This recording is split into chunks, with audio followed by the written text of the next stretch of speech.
Go Ask the Horse by Zhou Dedong missing. This whole thing was strange from the start. My friend Zhang Huang went missing on July 24, 2002. His landlord called me with the news, and I was stunned. I phoned his wife at once. Actually, it was already a stretch to call Feng Feng his wife. 3 years earlier, Feng Feng had firmly asked Zhang Huang for a divorce, but he would not agree no matter what. I heard he cried in front of Feng Feng many times and knelt before her many times, but she never changed her mind.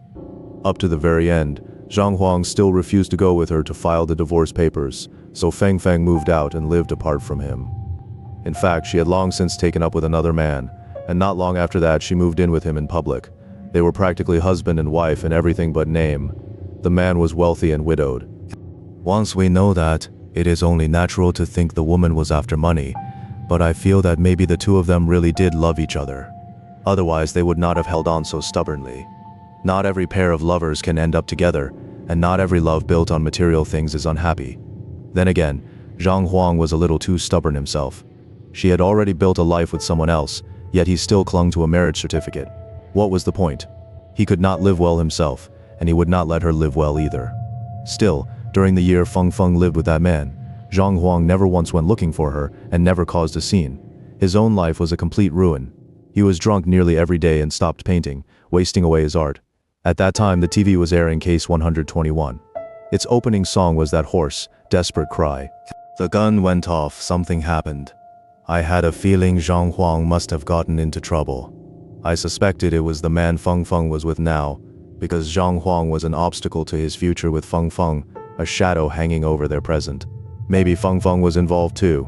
Dismemberment? Burial alive? Poured into concrete? That night I was so shaken I could not sleep. I had heard that Feng Feng and Zhang Huang had met at the seaside. It was dusk, and the wind was cold. Feng Feng was the kind of literary young woman who had long dreamed of a poetic life. My friend Zhang Huang was a painter, with long hair over his shoulders, tall and handsome, with an extraordinary bearing. He was painting on the beach when they met. Feng Feng, who had gone down to the sea to pick up shells, walked past him, then stopped to watch with curiosity. Zhang Huang was not good at dealing with girls. He was completely absorbed in his painting and did not even notice someone was standing nearby. Later, Feng Feng struck up a conversation with him on her own and even asked for his mobile number. The next day, she asked him out to dinner. You could say Feng Feng fell in love with Zhang Huang at first sight. After they married, Zhang Huang was especially good to her, but painting was all he knew how to do, and he refused to turn his art into money, so their life grew tighter and tighter. Once, a book dealer asked me to help him find an art editor, offering a pretty good salary. I found Zhang Huang and wanted to recommend him, but he turned me down flat. For 7 years after they married, they lived on Feng Feng's salary alone. Zhang Huang only ever made money once, and that was through my introduction. A Taiwanese art dealer took a liking to his work and held an exhibition for him in Taiwan. 3 paintings sold. After the gallery rent, the dealer's commission, and everything else were deducted, he received 200 yuan. That time, the two of them specially treated me to a meal. Feng Feng was overjoyed, laughing like a child. She said, "My Zhang Huang can make money too." I felt a little sad at the time. A few days later, I heard Feng Feng and Zhang Huang had a huge fight. They owed nearly 10 yuan, and they did not even have an air conditioner. The heat made it hard to breathe. But Zhang Huang had spent more than 30 yuan buying Feng Feng a ring. Feng Feng cried bitterly. Zhang Huang sat off to the side, saying nothing. When Feng Feng heard from me over the phone that Zhang Huang had disappeared, she did not cry. Her tone sounded almost angry. She told me to think it over and see where Zhang Huang might have gone. That did nothing to ease my suspicion. At daybreak, I decided to go to the police station and file a report. Mad, before I could even report him missing, Feng Feng called.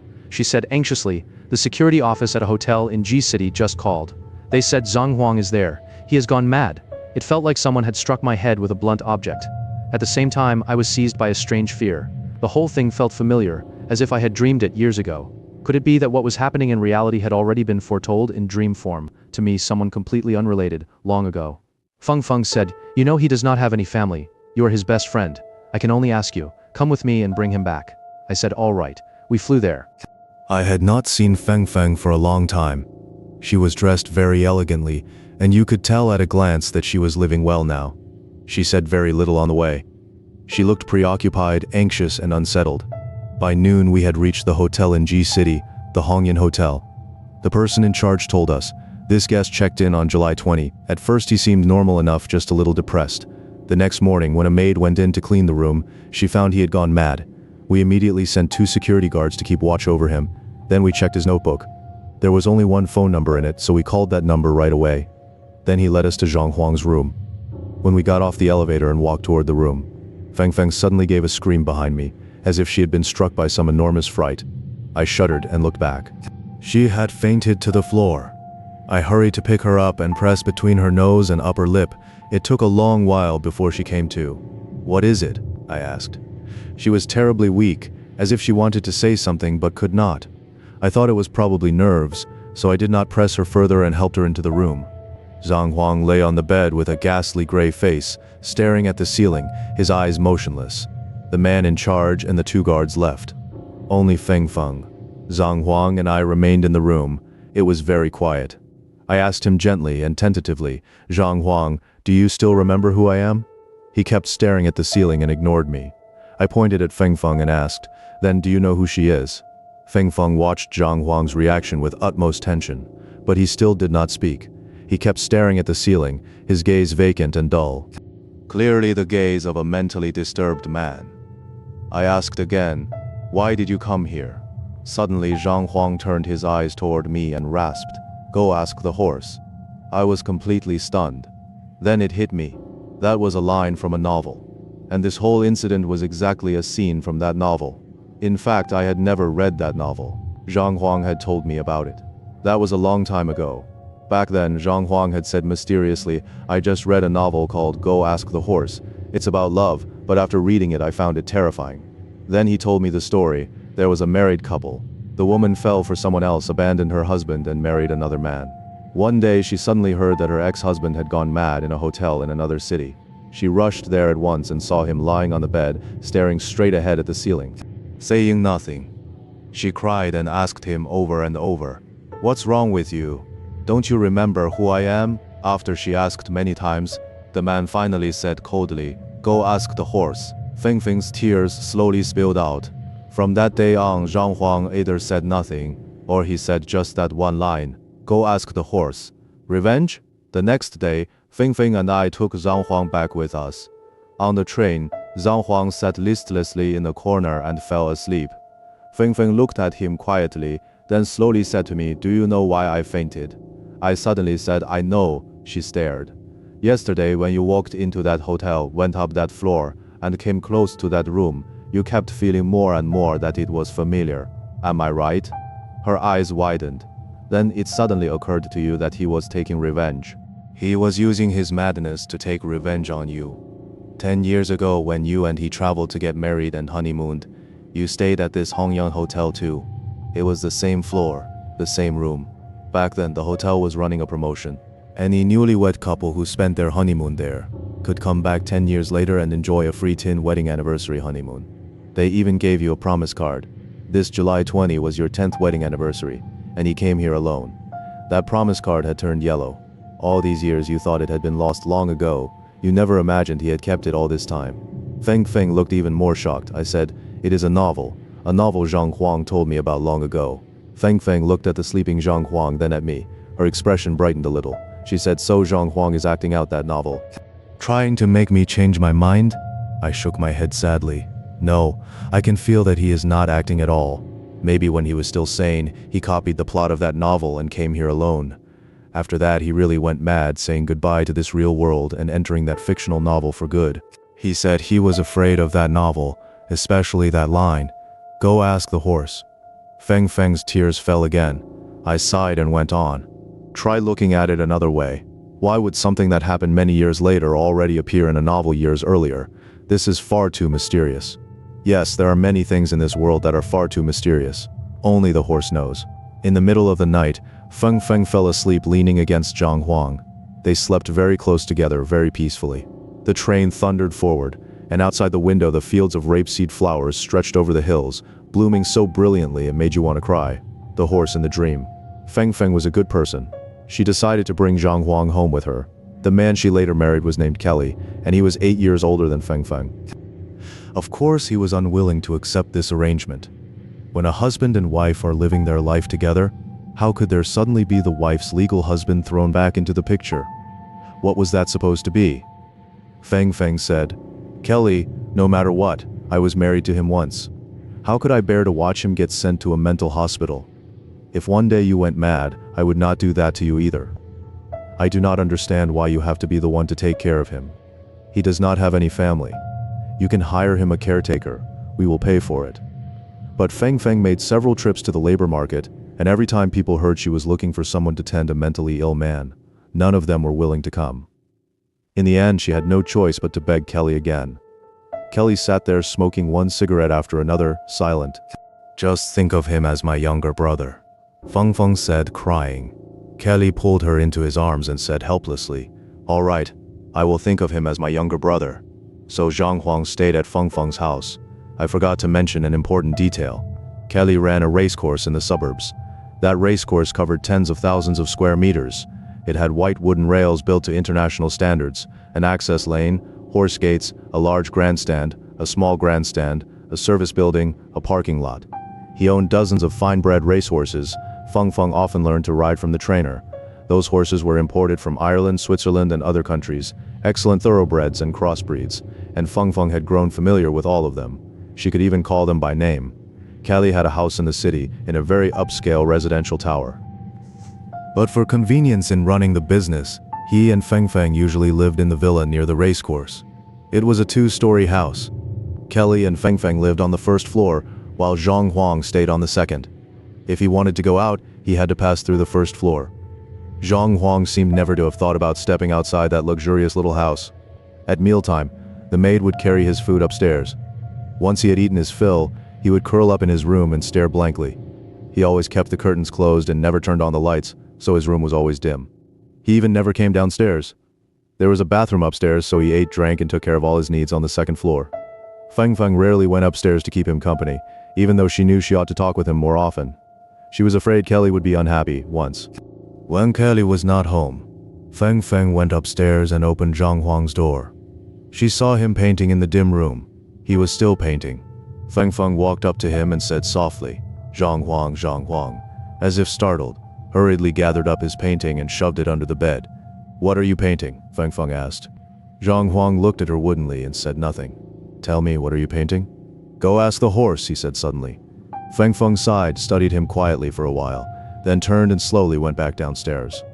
Day by day, life went on. Kelly and Feng Feng would chat in the living room downstairs, or make love in the bedroom downstairs while Zhang Huang stared at the floorboards above them and spaced out. Since Zhang Huang had entered their lives, Kelly's mood had not been good, and he had grown much quieter. Feng Feng felt uneasy. This could not go on forever. But Zhang Huang was an orphan. What were they supposed to do? That night, Kelly worked at the racecourse until very late before coming home.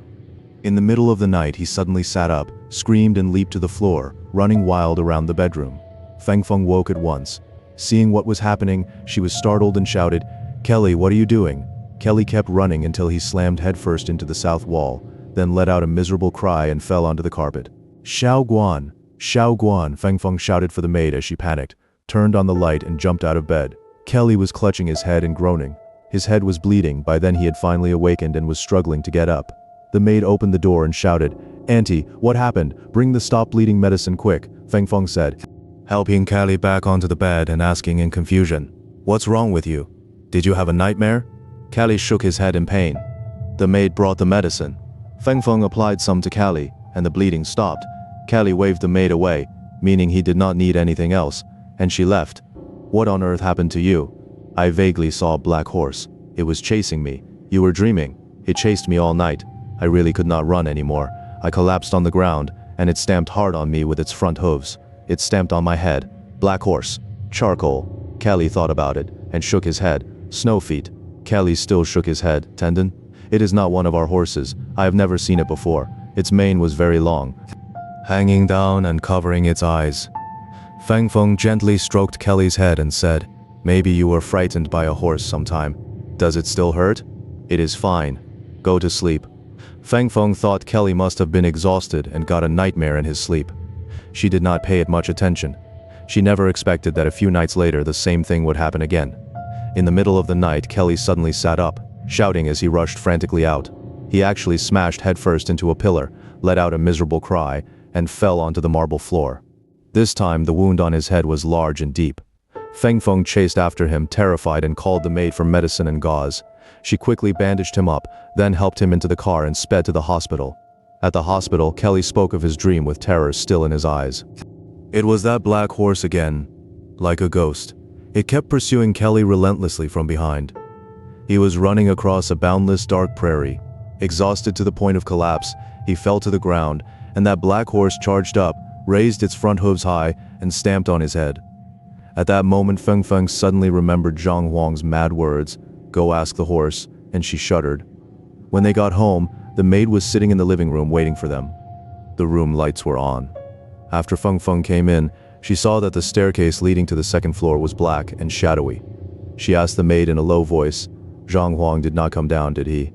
The maid said, "No, I just heard something moving upstairs a moment ago, so I went up quietly and looked through the crack at his door." "What was he doing?" "It was pretty dark in there. I could not see clearly. He seemed to be painting." A chill ran over Feng Feng's skin. That madman in the middle of the night was not sleeping. He was painting. Later, Feng Feng took Kelly to see several psychiatrists, but none of them could make head or tail of it. One evening, after dark, Feng Feng sat beside Kelly as usual and watched him quietly until he fell asleep. She kept holding his hand. Minute by minute, the hours passed. Kelly seemed to be sleeping peacefully. The night grew deeper, and now and then the racecourse sent out a horse's neigh. After midnight, Feng Feng finally could not hold on any longer. She thought Kelly would probably not have any trouble tonight, so she pulled up the blanket and lay down. But she did not turn off the light, and her hand still held Kelly's. Just as she was drifting off to sleep, she suddenly felt Kelly's hand twitch violently. Then, once again, the terrifying thing happened. Kelly let out a sharp scream, sat bolt upright, and turned to run off the bed. Feng Feng jolted awake and swiftly wrapped her arms around him. "Kelly," she cried. Kelly struggled to break free while turning back in terror. When he saw Feng Feng, he became even more frightened. He shouted at the top of his lungs, "Do not step on me! Do not step on me!" Feng Feng clung to him with all her strength. The maid also ran over and held him with Feng Feng. At last, Kelly stopped fighting. He sat rigidly on the bed, muttering over and over, "Please, do not step on me! Do not step on me!" Feng Feng held him tightly and, gasping for breath, told the maid, "Go upstairs and see what Zhang Huang is doing." The maid immediately ran out of the bedroom and up the stairs to the dark second floor. A little while later, she came down quietly and said to Feng Feng in a low voice, "He is awake. It looks like he is still painting in his room." Feng Feng shuddered again. Kelly's eyes grew more and more glazed. At last he slowly lay back down and closed his eyes. He never fully woke up the whole time. Feng Feng sat there and did not dare sleep again. Early the next morning, Kelly woke up with no idea what had happened the night before. He only said that Black Horse had chased him in his dream again. That same nightmare tormented Kelly terribly. He looked more and more haggard, and even a little dazed after that. Whenever night fell, both Kelly and Feng Feng would feel a reflexive fear. One day, the two of them sat on the sofa in silence until very late. Finally, Feng Feng said, "Kelly, let's go to bed." As soon as Kelly heard that, he suddenly began to tremble. Feng Feng wrapped her arms around him at once. His whole body was shaking violently. Feng Feng used all her strength and still could not stop him. In fact, she started trembling with him. "Kelly, what's wrong?" She was almost in tears. Kelly stared at the staircase, eyes wide open, unable to say a word, trembling harder and harder. "Kelly, do not scare me. It is all right. Everything is all right." Suddenly, Kelly stopped trembling. He shook off Feng Feng's arms, squatted down, and burst into a sudden giggle. Kelly's shoulders were shaking as he laughed and laughed. There was something deeply meaningful about that laughter. "Kelly, what are you laughing at?" It was as if Kelly had seen through some enormous secret. Satisfied, he pressed his lips together, stood up, and walked toward the door. "Where are you going?" He did not answer. He stepped quickly outside, still unable to suppress that laughter. "Kelly, stop!"